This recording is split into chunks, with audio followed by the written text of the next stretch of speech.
పిల్లల బ్యాగ్ పొరపాటున తడిచిందనుకోండి, అలా తడిచింటే లోపల ఉన్న బుక్స్ కూడా తడిచిపోతాయి కదా. అంటే బుక్ మొత్తం అయితే తడవదు, బుక్కి ఒక కార్నర్లో ఎడ్జిల్లో ఉంటుంది, లేకపోతే పిన్స్ అనేది ఒక దగ్గర ఉంటాయి కదా, అలా కానీ ఎక్కడైనా సరే ఒక దగ్గర తప్పకుండా తడిచిపోతుంది కదా. అలా తడిచిన బుక్ని మనం అలానే వదిలేసే కన్నా తడిచిన దగ్గర మనం పౌడర్ ఉంటుంది కదా, ఆ పౌడర్ని కొద్దిగా అంతా చల్లేసేసి ఒక కొంచెం అంతా ఎక్కువగానే చల్లాలన్నమాట. ఎక్కడైతే తడిచిందో అక్కడ చూసేసుకొని ఇలాగా రబ్ చేసినట్లుగా పెట్టేసామనుకోండి, పౌడర్ అనేది తడి అనేది పీల్చేసుకుంటుంది. ఇంకా బుక్ అనేది కొంచెం మంచి స్మెల్ కూడా అయితే వస్తుందన్నమాట.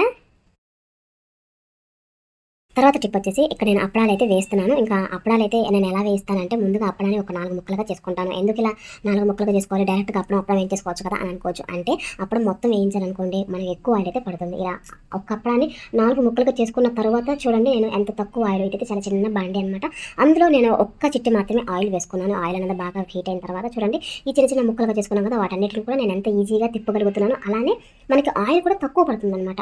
ఒక్క చిట్టి మాత్రమే తీసుకున్నాను చూడండి. నేను కట్ చేసుకున్న ఈ పీస్‌ని మొత్తాన్ని కూడా శుభ్రంగా చక్కగా నేను ఫ్రై చేసేసాను. ఇంకా ఇలాగ ఫ్రై చేసిన తర్వాత కూడా ఆయిల్ అయితే నాకు బాండీలో ఇంకా ఉందన్నమాట. ఇక్కడ మనం చూడొచ్చు. అంటే మనకి ఎక్కువ ఆయిల్ పట్టదనమాట, మనకి ఆయిల్ తక్కువగా పడుతుంది. అంటే ఎక్కువ అప్పడాలనేది చక్కగా మనం వేయించుకోవచ్చు ఈ చిన్న టిప్ పాటించడం వలన.